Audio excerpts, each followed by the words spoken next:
It's a travel day. Every day starts as a Starbucks day.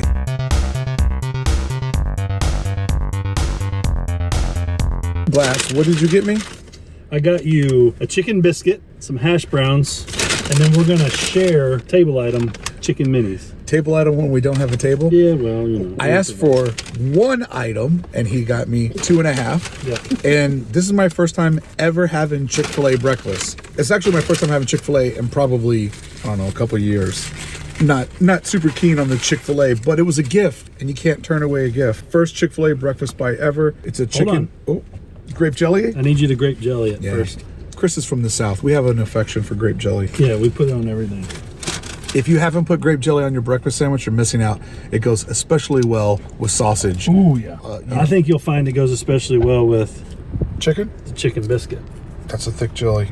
All right. You're jellied up. First bite of a Chick-fil-A breakfast sandwich and first item on my food debauchery weekend. Don't watch this, Beth. Crazy, right?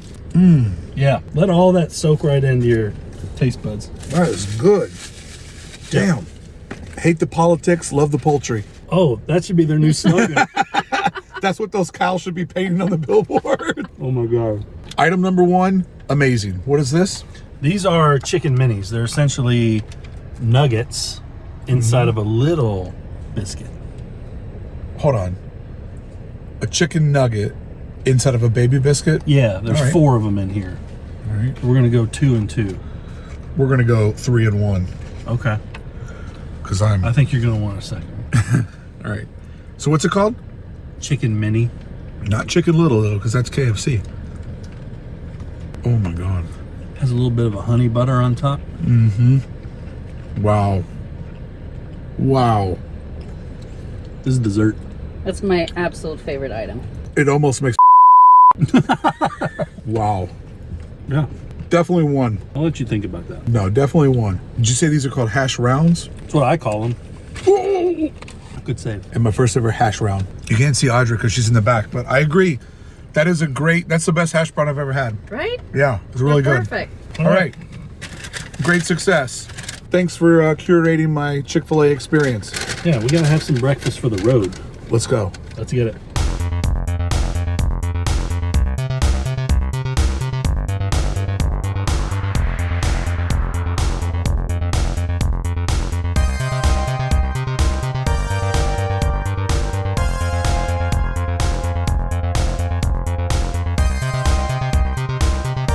Allegedly, not the first, but the oldest operating Del Taco in the state, or the country, I guess?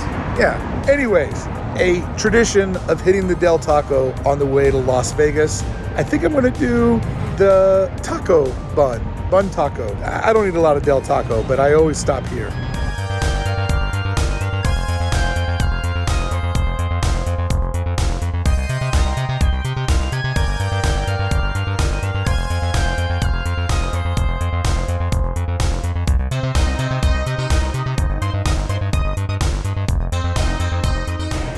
Doors this way.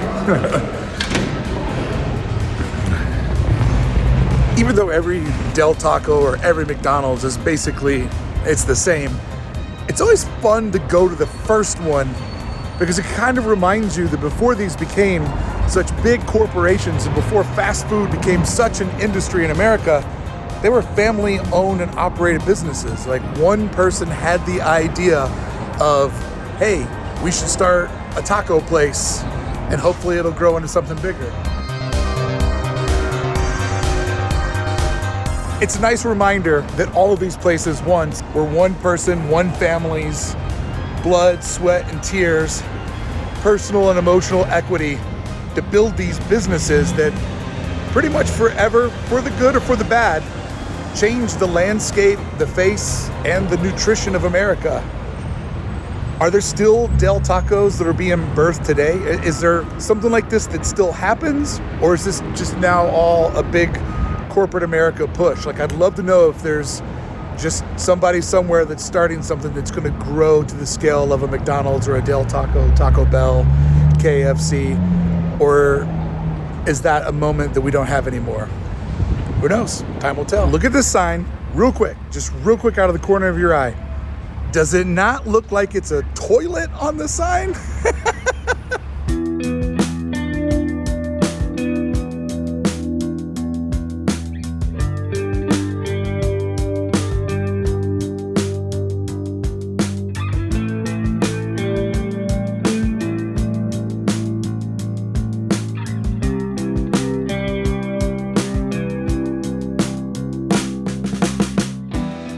I've got heated seats, but I've never had a cooling seat. Yeah. Is that a fan that's blowing up my butt? Yeah, keep your ass cool. So there's a little fan inside of the seat? And your lower back. and the lower back. Oh my God, that is ice cold. Wow, who knew?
The best thing I've seen so far is I think I've spotted my first Christmas tree of the season.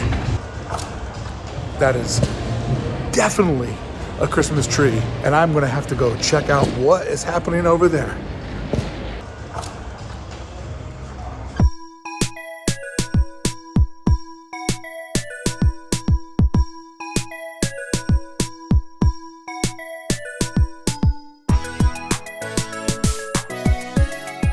Two Christmas trees. This is awesome, I'm already winning.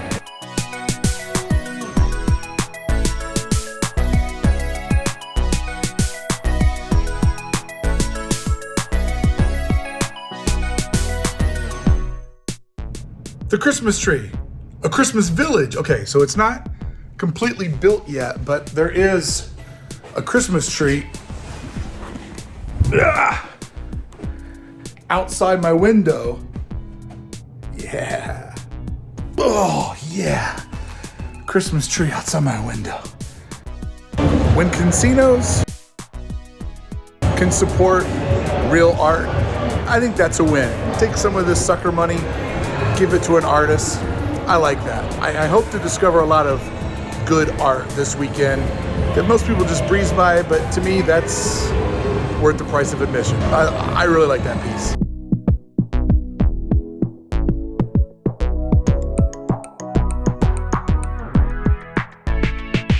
Now, just for scale, that thing is 2 stories, two mall commercial stories.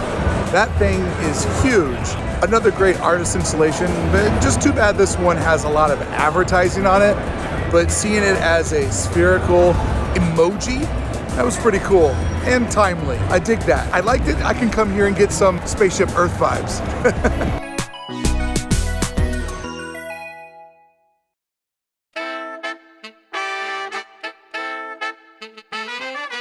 It's like they knew we were coming. Yeah, I'm homesick.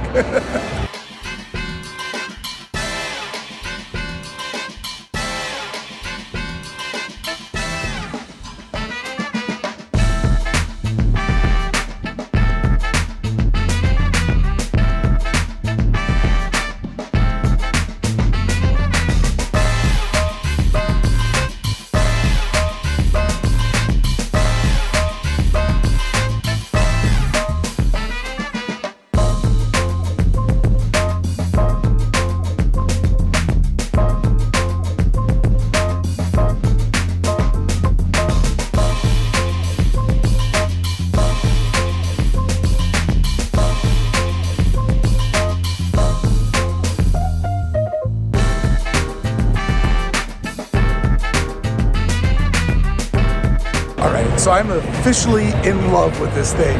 It is awesome. When it doesn't have advertising on it, when it has artwork on it, it's phenomenal. The advertising immediately makes it cheesy, but man, the scale of that thing, I was wrong.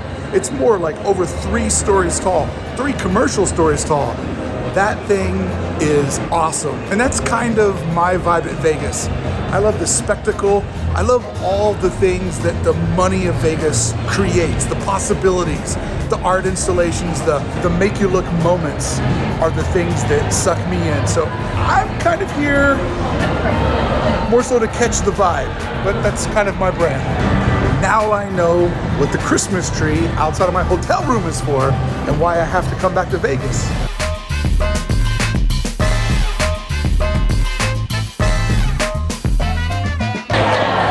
The buds are back in the sports book, but I have a different mission. Not that I don't enjoy sports book. I set an alarm for magic hour. I'm gonna go up to the top because I realized there was a place that I wanted to check out before the sun goes down. Were you able to guess where I'm at? Top of my parking garage. I gotta see what the magic hour looks like over Las Vegas.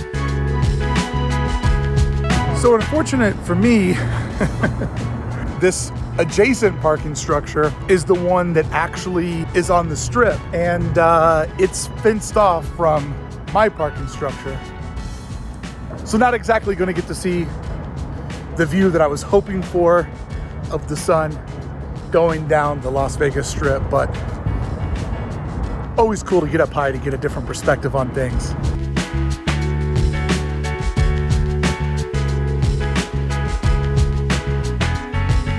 There is a whole Christmas village that's being built down there.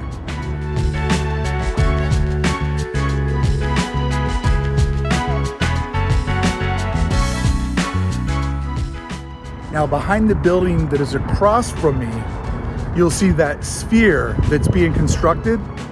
That sphere is going to be an unbelievable entertainment structure where not only can you watch shows inside of that bubble, but the sphere on the outside will be projecting images for bystanders, passers-by on the outside of it.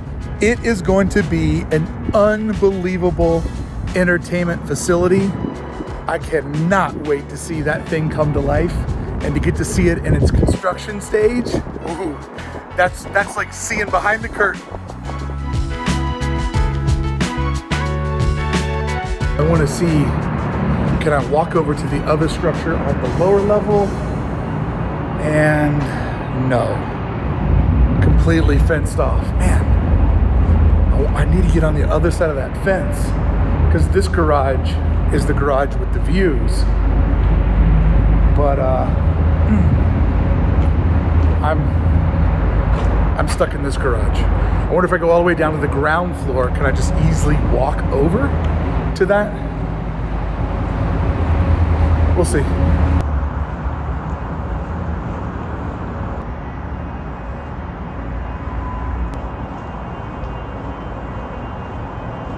Yes, I'm the guy in Las Vegas, home of so many architectural marvels, filming the shadows in a parking garage because I'm that big of an architecture nerd. But look at that. That's a thing of beauty.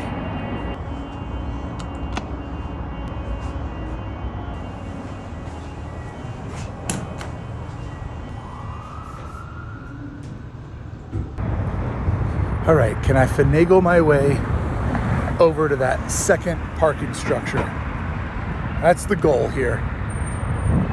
And I've only got a little bit more time of sunset to try to make this happen.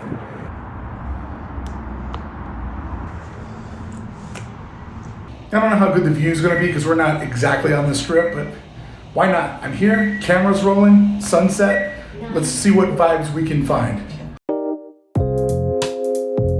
Definitely windy, but a different viewpoint. You can see more of the sphere, but that building's blocking it. Let's see what we can get over on the edge of the strip.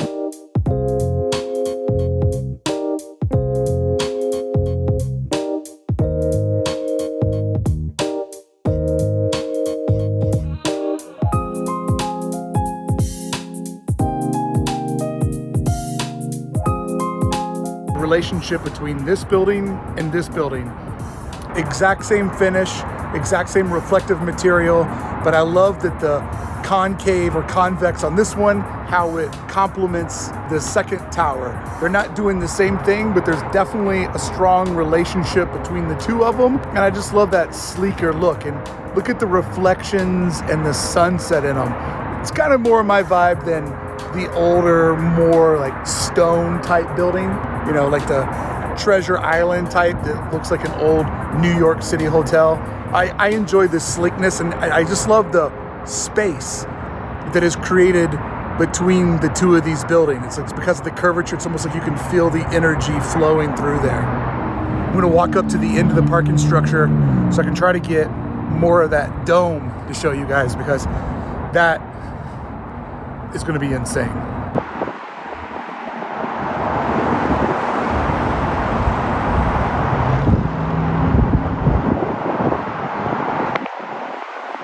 So the scale of this thing is absolutely outrageous.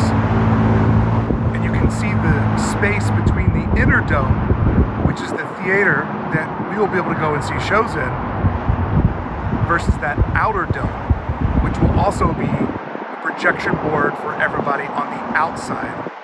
So it's essentially a video sphere inside of a video sphere.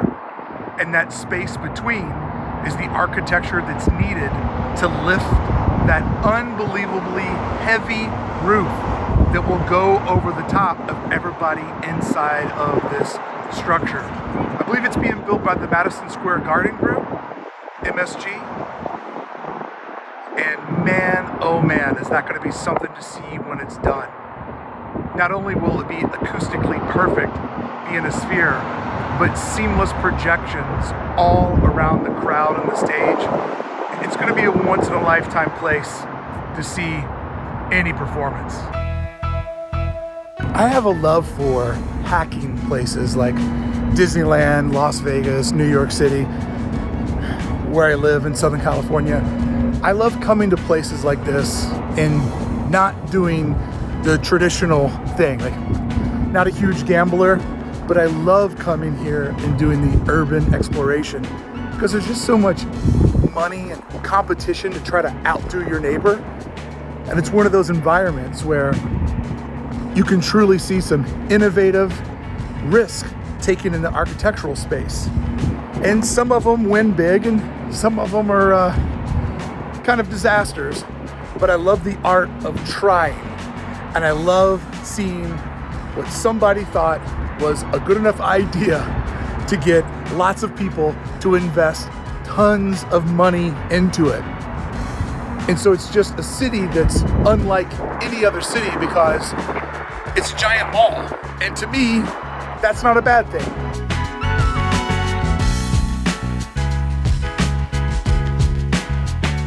Kind of my unique take on Las Vegas is, you know how wherever you live, they say, hey, we're gonna do a lottery. Some of the money that the lottery raises will go to infrastructure, it'll go to education. The money that comes in for the lottery will make the region better. Well, that's what they promise everybody.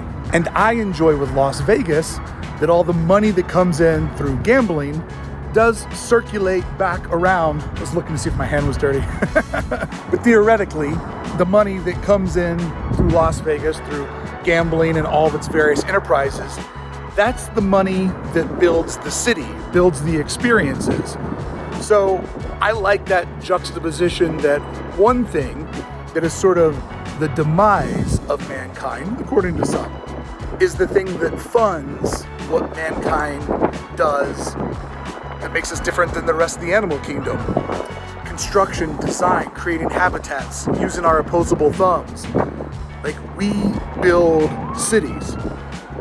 For good or for bad, that's what we do. And all of the bad things of Las Vegas have created the income, I think, to make some really interesting things happen. And that's how I choose to celebrate this bizarre city. Which is why I spent my sunset going from this parking garage to this parking garage, trying to get the best views possible. All right, on to dinner. I'm taking the team member pathway, even though I'm not a team member. shortcut. Yo, you know you're a Christmas psycho when you're staring at this Christmas tree like other guys are staring at, you know what, in Vegas.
This is Laguna Hills, right? Or something like that.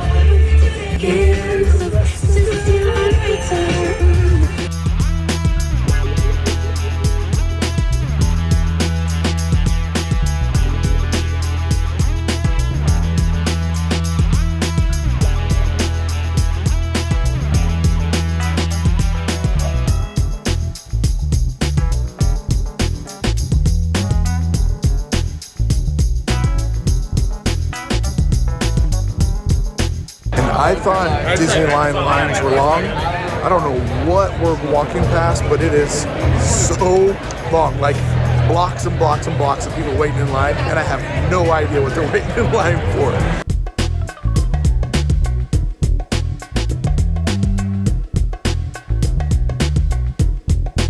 So I was just informed that this line is where we're headed. Thank God we're rolling with the lightning lane.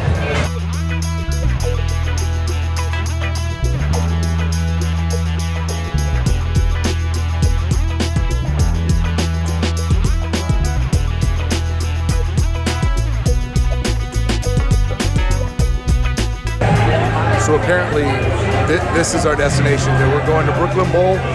I don't know how big this place is, but I'm telling you, there's no way it can hold that many people.